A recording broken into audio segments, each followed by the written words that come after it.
72वें सूत्र तक पढ़ चुके थे, तृतीय अध्याय के 72वें सूत्र तक। तो आगे हमारा 73वें सूत्र से रूपैः सप्तभिरात्मानं बध्नाति प्रधानम कोशकारवत् विमोचयत्येकेन रूपेण, इससे चलेगा पाठ। इससे पूर्व हम में से कोई बात पूछना चाहे तो पूछ सकते हैं।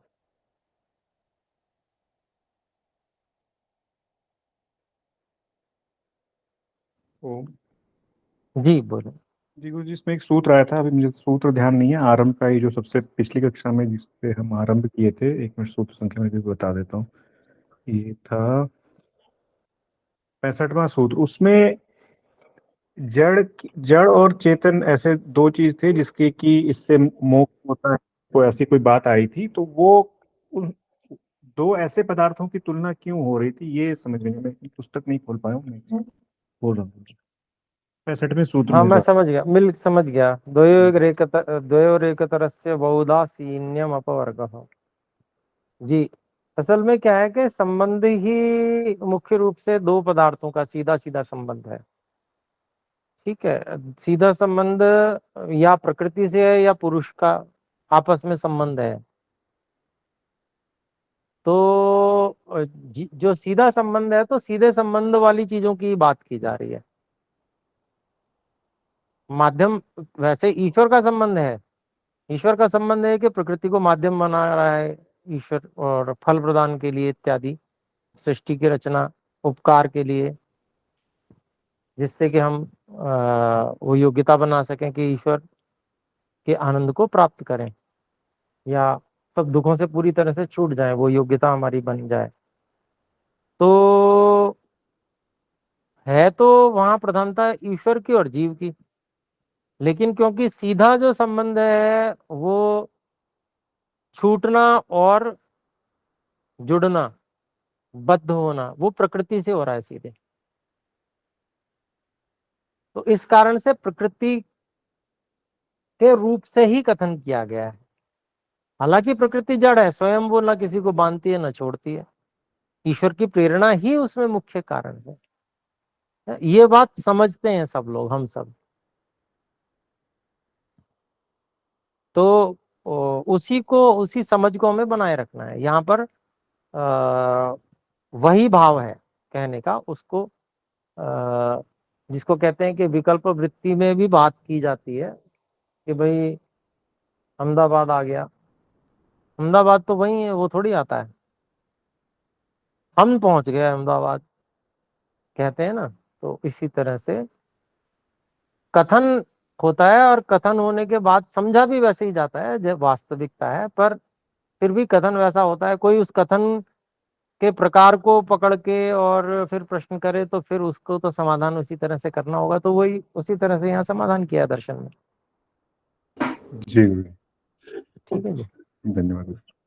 धन्यवाद जी। और कोई बात?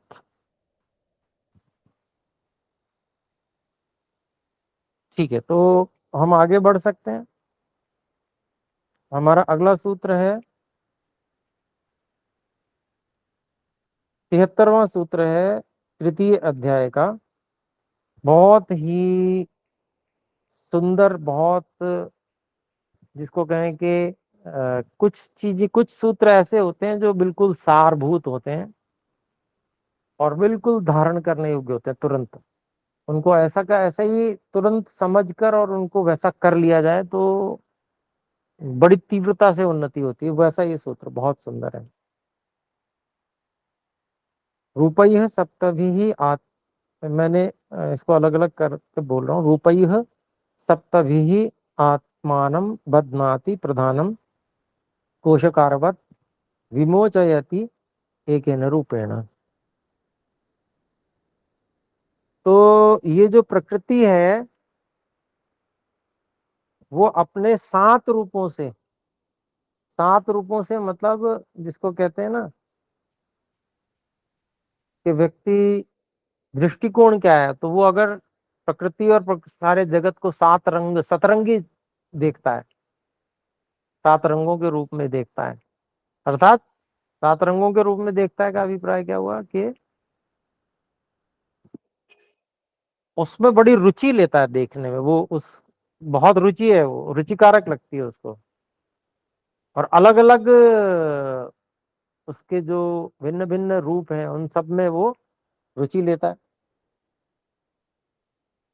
तो ऐसी स्थिति में जो प्रकृति है वो अपने 7 रूपों से आत्मा को क्या कर लेती है, बांध लेती है, ये प्रकृति प्रधानम। उदाहरण दिया कोशकारवत, मकड़ी के समान, जैसे मकड़ी फंसा लेती है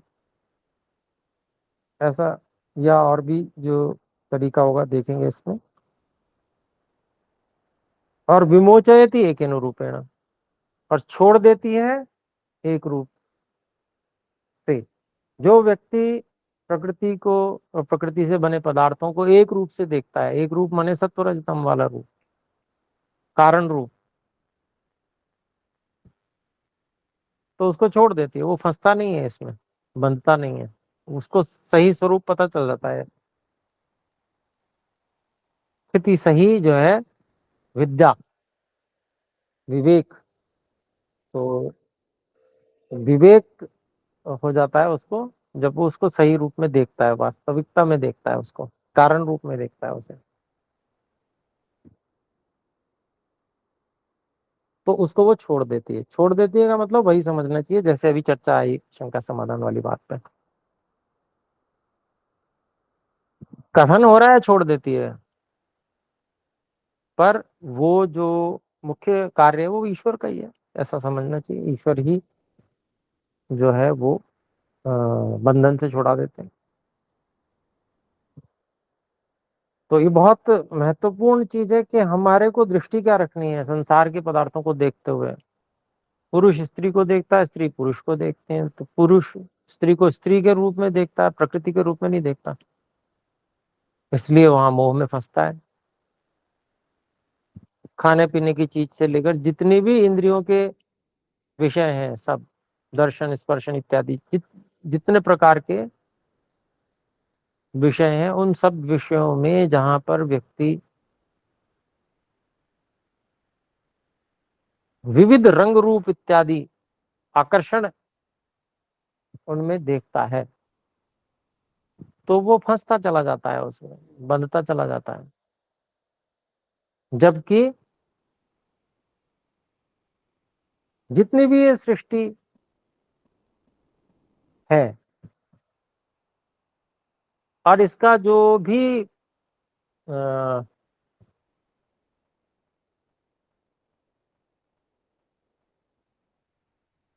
अंतिम जिसको कहते हैं कि ग्रहण, अंतिम रूप में जिस इस चीज इन सब चीजों का जो ग्रहण होता है, प्राप्ति होती है, वो कहाँ तक है, आत्मा तक तो पहुंचता ही नहीं कुछ।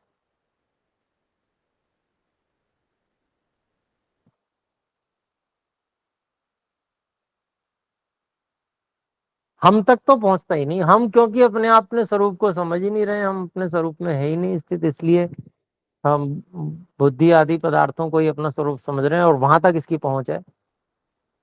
रूप रस गंध स्पर्श शब्द जितने भी विषय हैं इनकी पहुंच बुद्धि पर्यंत है, और हम अपने को सही रूप में जान नहीं पा रहे हैं, और वृत्ति के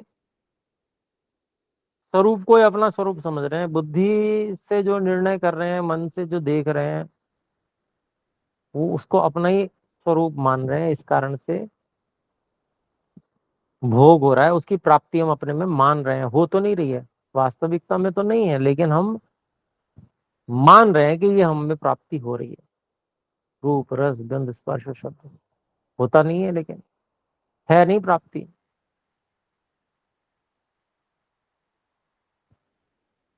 तो वास्तविकता यही है, वास्तविकता को जो व्यक्ति समझता है, कि समझ जाता है वो कि ये प्रकृति है, प्रकृति तक ही इसकी पहुंच है, मेरे तक पहुंच भी नहीं है। मैं प्रकृति को अपना स्वरूप समझ रहा हूँ, प्रकृति यानी कि विकृति जो भी बुद्धि आदि, उनको अपना स्वरूप समझ रहा हूँ, इस कारण से मुझे अपने में ये प्राप्त होता हुआ दिख रहा है, क्योंकि वहां तक तो इसकी पहुंच है।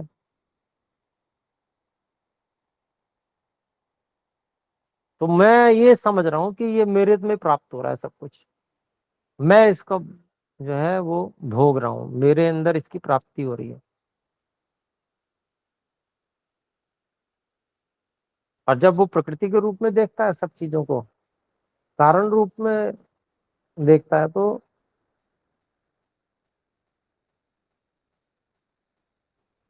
इन बातों को स्पष्ट रूप से अनुभव करता है, कहता है कि हाँ ये अलग, मैं अलग, इसका इसकी पहुंच यहाँ तक है, बुद्धि तक है इसकी पहुंच।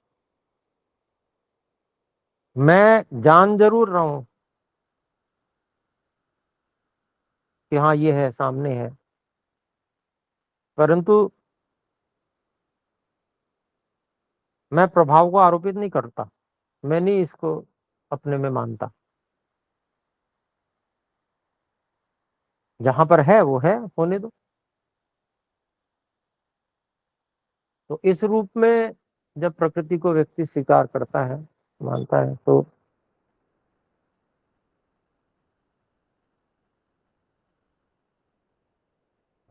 शीघ्र ही विवेक को प्राप्त हो जाता है। और सबसे बड़ी बाधा स्मृति की है, मतलब अनुभव होती है, भूल जाते हैं। जब तक स्वाध्याय करते हैं तब तक ध्यान में रहता है, और उसको हम अनुभूति के स्तर पर भी लाने का एक, जिसको कहते हैं सत्य कल्पना के आधार पर उस वास्तविकता को अ, जिसको अनुभव के स्तर पर लाने का प्रयास भी करते हैं, परंतु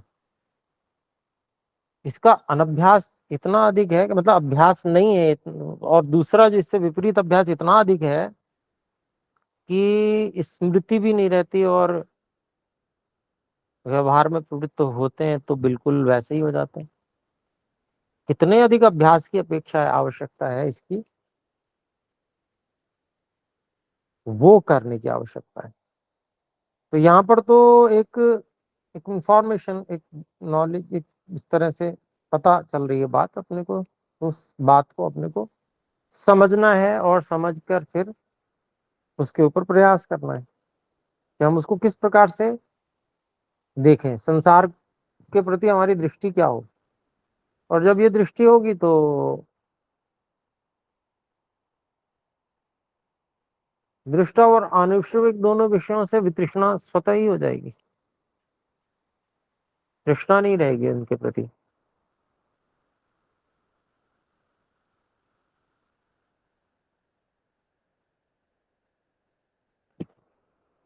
तो इसमें देखते हैं, आइए इसका सामान्य रूप से हमने एक सूत्र का अर्थ समझ लिया, भाष्य देखते हैं इसका। प्रधानम सप्तभी रूप ही आत्मानम बदनाति,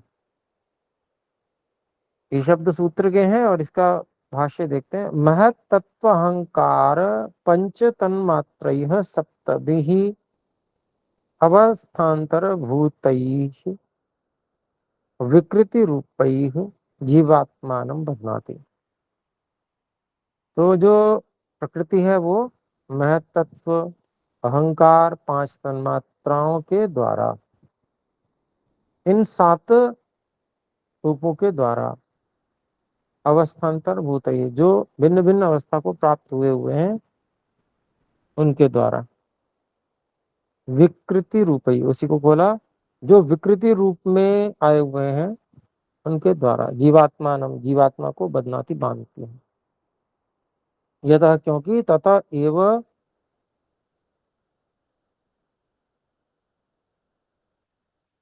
शांतःकरणम उभयम इंद्रियम निष्पद्यते। ऐसा क्यों है? क्योंकि उनसे ही अंतःकरण सहित जो दोनों प्रकार की इंद्रियां हैं,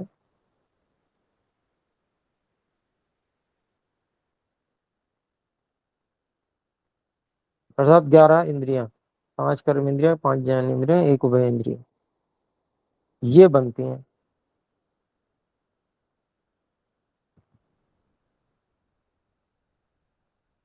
उच्यते ही, और ऐसा कहा भी गया है, प्रकृतिर महान महतो अहंकारो अहंकारात पंच तन्मात्राणि उभयम इंद्रिय। सांख्य दर्शन के पहले अध्याय के 61वें सूत्र में ये हमने पढ़ा ही है।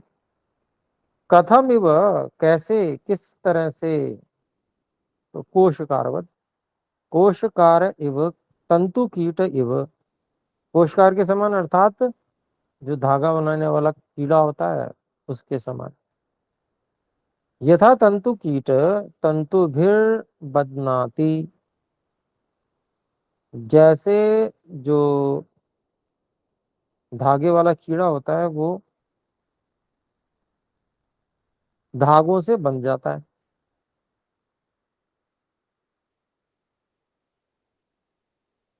तो दृष्टान्तस्य एक एव अंशो अत्र बंधनम एव अभिप्रियते। कहते हैं दृष्टांत का एक ही जो भाग है उतना ही अंश जो है यहाँ पर, जिसको कहते हैं बंध जाना, वही यहाँ पर ग्रहण करने योग्य है। न सर्वांशत्वम, पूरे रूप में, सर्वांश में ग्रहण नहीं होगा वो, एक अंश को ही बताया जा रहा है, उसी अंश को ग्रहण करना है बस, उसी का उदाहरण दिया जा रहा है। सारे को घटाने लग पड़ेंगे तो घटेगा नहीं, फिर उल्टा पुल्टा हो जाएगा।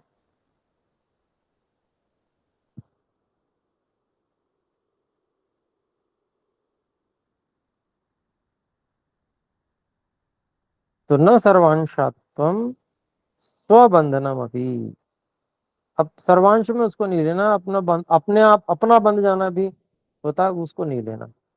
यद्वा, या फिर दूसरी तरह से कह रहे हैं, प्रकृते आत्मभूत पुरुष तम आत्मभूतम प्रकृति ही बदनाति।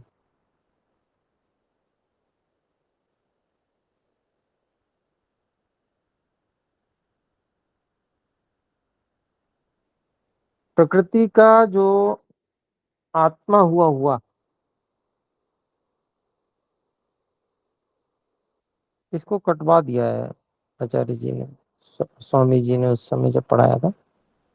यद्वा प्रकृतिरात्मभूता पुरुष तम आत्मभूतम प्रकृति प्रकृति ही बदनाति, इतना भाग हटा दिया है। उसका कारण ये है कि जो है प्रकृति का जो आत्मा हुआ हुआ जो पुरुष है, उस आत्मा हुई हुई प्रकृति को बांध लेता है। तो ये कुछ अर्थ ठीक बन नहीं रहा है, या फिर बहुत खींचतान करनी पड़ेगी अर्थ को करने के लिए, इसलिए इसको छोड़ दिया। पुनः फिर एकेन रूपेण विमोचयति, फिर एक कहते हैं एकेन रूपेण स्वरूप भूतेन प्रकृति रूपेण सृष्टि निवर्तनेन विमोचयति। तो खोलते हैं, देखिए, एक रूप से छोड़ देता है का मतलब एक रूप से, अर्थात स्वरूप भूतेन प्रकृति रूपेण, प्रकृति रूप से जब उसको देखा जाता है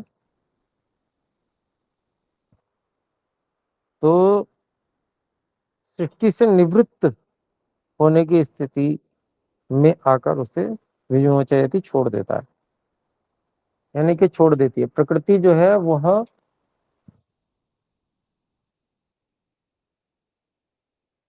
एक रूप से उसे छोड़ देती है, एक रूप से मतलब प्रकृति जो कारणभूत रूप है उसका, उस रूप से छोड़ देती है।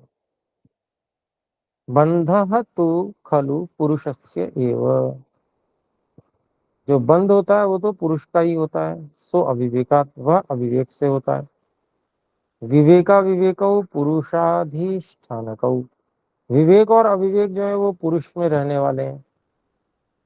पूर्वस्मिंश्च सूत्रे प्रकृतेः बंध मोक्ष कथनम अन्य भाष्यकार प्रलपनमेव।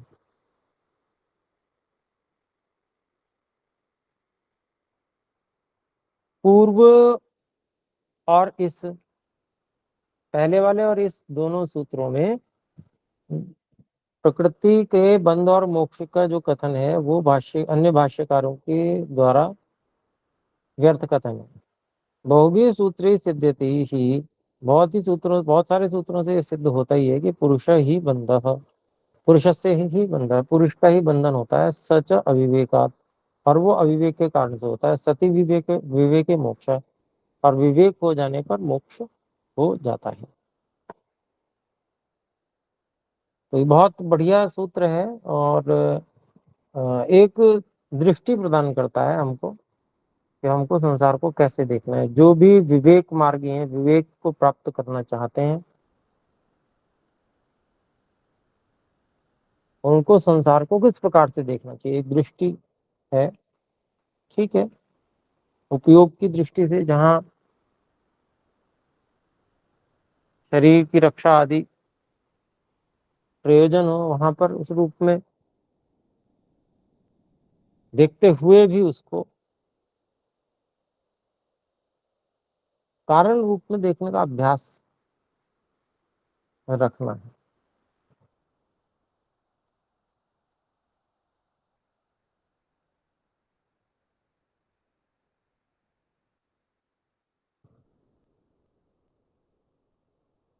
जिसको कहते हैं कि एक याद रखना, एक तरह से उस चीज को ध्यान में रखना, उस चीज को। तो फिर आगे कहते हैं, देखिए अगली सूत्र की भूमिका है, कथम उच्यते सप्तभिर महतत्व अहंकार तन्मात्र बंध। तो कैसे कहा जाता है कि सात के द्वारा, अर्थात महतत्व अहंकार तन्मात्र, इनके द्वारा बंध है। पूर्वम तो खलु अविवेक बंध कारण मुक्तम। पहले तो जो है अविवेक को ही बंध का कारण कहा गया है। तमेव विदित्वाति मृत्यु मेति। यजुर्वेद में भी ये बात कहा गया है कि उसी को जानकर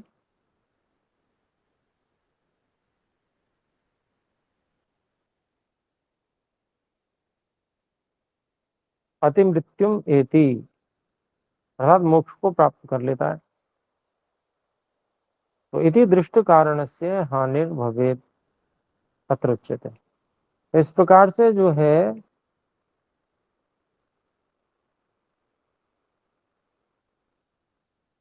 दृष्ट कारण,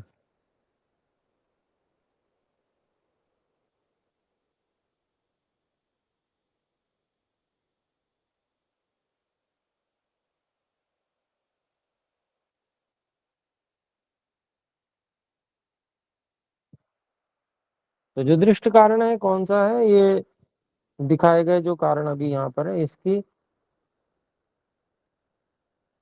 हानि हो जाए, यानी कि अविवेक को ही कारण समझे, ऐसा एक बात पूर्व पक्ष की ओर से आ रही है।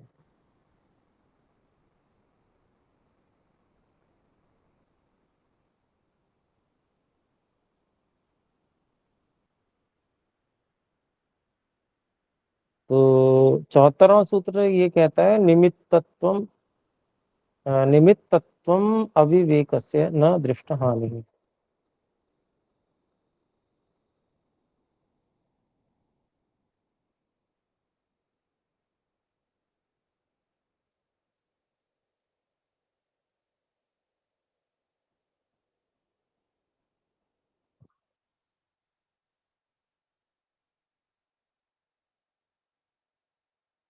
तो ये कहते हैं कि भी बंध में तो अविवेक ही का ही कारणपन है, अविवेक का ही कारणपन है। तो जो सीधा कारण ये दिख रहा है अविवेक, उसके बंधन में कारण होने की हानि नहीं होगी।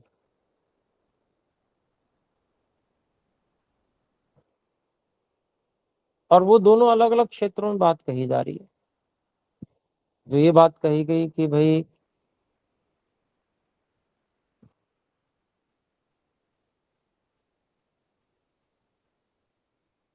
महतत्व अहंकार पंच तन्मात्राएं, इनके द्वारा प्रकृति बांधती है।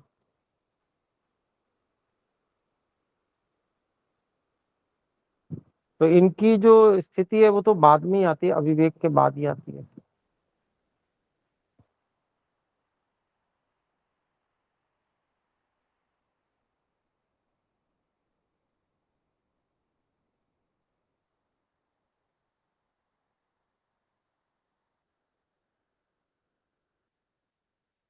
तो आइए इसका भाष्य देखते हैं। अविवेकस्य निमित्तत्वम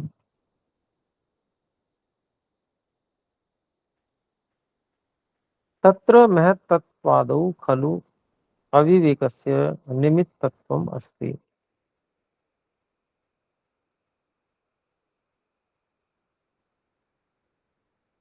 तो यहाँ पर जो विषय उपस्थित किया जा रहा है, इस विषय में महत तत्व आदि में,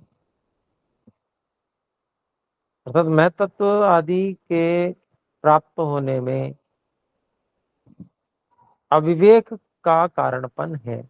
अविवेकस्य निमित्तत्वम् अस्ति। अविवेकः तत्र निमित्तम, अर्थात अविवेक ही वहां पर कारण है। अविवेक युक्तम ही महत्त्व आदि भी बदनाति प्रकृति ही। जिसमें अविवेक है, अर्थात जो विवेक अविवेक से युक्त है, उसी को जो प्रकृति है वो महत्त्व आदि के द्वारा बांधती है। तो बांधने का कारण तो अविवेक ही है, बांधने का साधन है महत्त्व आदि।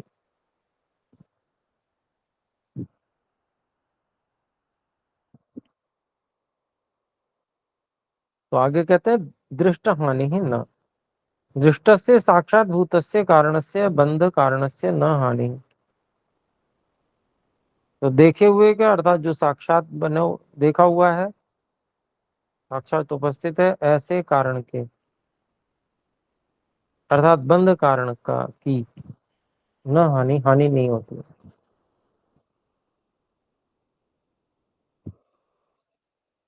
यतः साक्षात निमित्तम तो बंधस्य अविवेक एव, क्योंकि जो बंध का साक्षात कारण है वो तो अविवेक ही है। अविवेक निमित्तादेव पुरुषस्य प्रवृत्ति ही, अविवेक के कारण से ही पुरुष की प्रवृत्ति संसार में होती है। अतश्च महत्त्व आदि सृष्टि, और इसी कारण से महत्त्व आदि की सृष्टि होती है प्रकृति से, प्रधान से, मूल कारण से।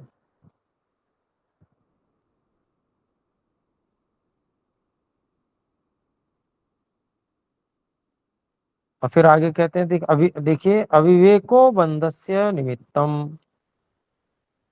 एक बात हो गई कि अविवेक जो है वो बंध का निमित्त है, कारण है। तद निवृत्ते विवेकात् भवति, तद निवृत्ति ही अविवेक नहीं, तद निवृत्ति ही विवेकात् भवति। और उस अविवेक की जो निवृत्ति है, हटना है, वो विवेक से होता है। विवेक सिद्ध है, कहा उपाय है, विवेक की सिद्धि में क्या उपाय है, इत्याकांक्षायाम उच्यते। इस आकांक्षा में ये अगला सूत्र है, 75वां सूत्र। तत्वाभ्यासान नेति नेति इति त्यागात विवेक सिद्धि। ये भी बड़ा अच्छा सूत्र है।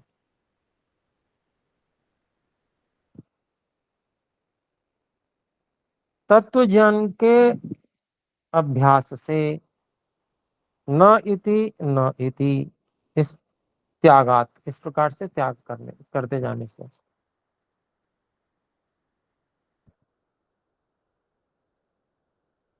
विवेक की सिद्धि होती है।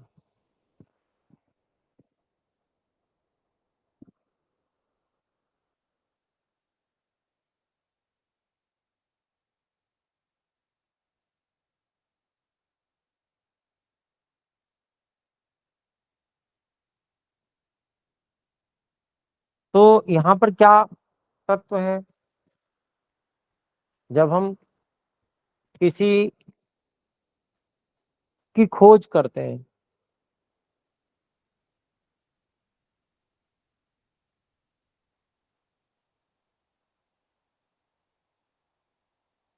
तो उसमें वास्तविकता की खोज किस प्रकार से होती है, वहां पर भी ऐसी होती है कि हम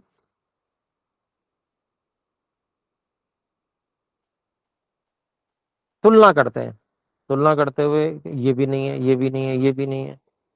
और जब तुलना हमारी समान आ जाती है तो फिर हाँ यही है, तो सही चीज की प्राप्ति हो जाती है। कल्पना करें किसी व्यक्ति की अंगूठी खोई, तो अंगूठी के स्वरूप को मन में रख के अब देखना शुरू करता है घास के मैदान में। तो काम क्या करता है उसमें, यही करता है कि जहां देखा तो न इति, नहीं है यहाँ पे, फिर आगे देखा न इति, न इति, न इति, ऐसे ही करता जाता है। जो मन में स्वरूप है वो यहाँ नहीं है, न इति, न इति, न इति, न इति। तत्वाभ्यासात नेति नेति इति विवेक सिद्धि, इति त्यागात विवेक सिद्धि। त्याग करने से यानी कि उसको छोड़ के आगे बढ़ता है, अटक नहीं जाता, निर्णय करता है नहीं है ये जो मैं चाहता हूं, ये यहाँ पर नहीं है, आगे बढ़ जाता है। और जो लोग अटक जाते हैं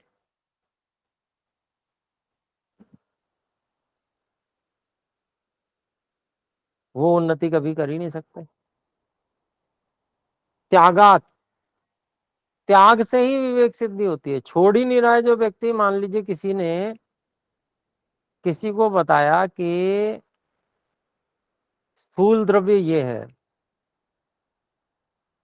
और इसमें बड़ी शक्ति है, कोई चीज जैसे मान लीजिए डंडा है या मुगदर है, गदा है, ऐसी चीजें होती हैं भारी भारी जिनसे व्यायाम किया जाता है, उसको रखा सामने, ये बहुत शक्तिशाली चीज है, तगड़ी चीज है ये। कैसे तगड़ी है, इससे जिसको भी मार दोगे वो सर फूट जाएगा उसका, बहुत शक्ति है इसमें।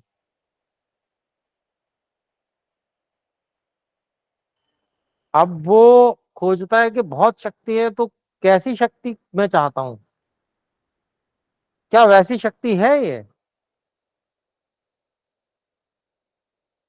तो थोड़ा समय उसको जांचने परखने में लगता है उसको,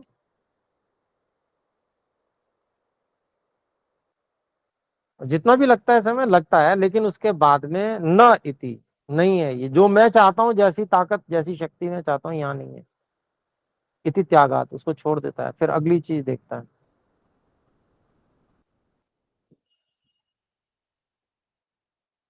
अभिप्राय क्या है कि स्थूल से सूक्ष्म की ओर व्यक्ति न इति करते हुए जैसा जो जिस चीज को जिस शक्ति को वो चाहता है, पाना चाहता है, या जिस स्थिति को वो पाना चाहता है, क्या वहां पर है, वो प्रश्न करता है, देखता है, फिर मिलता है न इति नहीं है, ये वो नहीं है, ये वो नहीं है, और सूक्ष्म में जाओ, वहां भी देखा, प्रयास किया उस जो चाहते हैं उसको पाने का, वहां भी नहीं मिला तो न इति, वहां से भी आगे बढ़ गया। इस प्रकार से त्याग करते करते विवेक की सिद्धि हो जाती है, बिल्कुल ठीक चीज तक पहुंच जाता है व्यक्ति, लेकिन छोड़ना पड़ेगा। और जो व्यक्ति पत्थर को लेकर या मुगदर को लेकर या गदा को लेकर वहीं बैठ गया और फिर उसी में अटक गया तो वो भटक गया, उसके लिए न इति भी नहीं रहा और त्यागात भी नहीं हुआ, तो विवेक सिद्धि तो क्या होने वाली है, वो तो फंस गया बेचारा, अटक गया। ऐसे लोग ऐसे संसार में, कोई पत्थर को लिए बैठा है, कोई मजार को लिए बैठा है, कोई त्रिशूल को लिए बैठा है, कोई गदा को लिए बैठा है, कोई कुछ लिए बैठा है, कोई कुछ लिए बैठा है। तो इस प्रकार से जो फंसे हुए लोग हैं उन्होंने खोज के सही ढंग को नहीं समझा, इसीलिए वो वहीं फंसे हुए हैं, अटके हुए हैं। जब तक अटके रहेंगे आगे नहीं बढ़ेंगे, वहीं तब तक वो अंधकार में ही पड़े रहेंगे बेचारे। तो यहां से भी ये बात समझ में आती है कि ठीक है, हमने खोज की, खोजने का क्रम जारी रखा, तो कहीं हमको कोई चीज मिली, उसमें अच्छी बात भी है तो हमने उसको देखा, लेकिन हमको ये लगा संपूर्णता नहीं है यहाँ पर, तो फिर त्याग करना चाहिए, उसका आगे बढ़ना चाहिए। तो यही विवेक सिद्धि का प्रकार है। छोड़ेंगे नहीं, अटके रहेंगे, आगे नहीं बढ़ पाएंगे कभी भी, ऐसी सिद्धियों का विषय है। पिछली वाली सिद्धि नहीं छोड़ोगे, अगली सिद्धि मिलेगी ही नहीं, पीछे हम पढ़ के तो आए।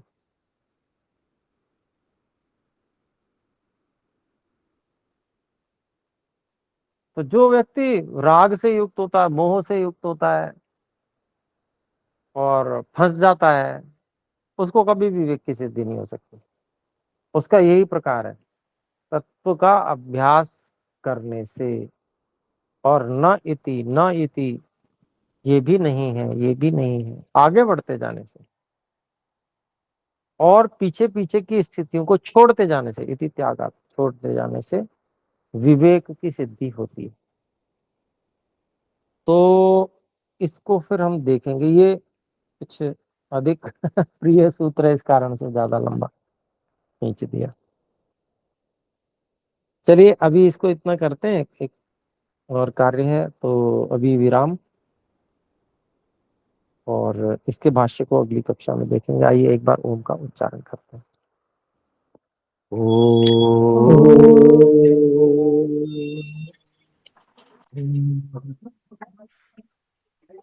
सर्वेभ्यो नमः, सभी को सादर नमस्ते। नमस्ते गुरु जी। नमस्ते गुरुजी। नमस्ते।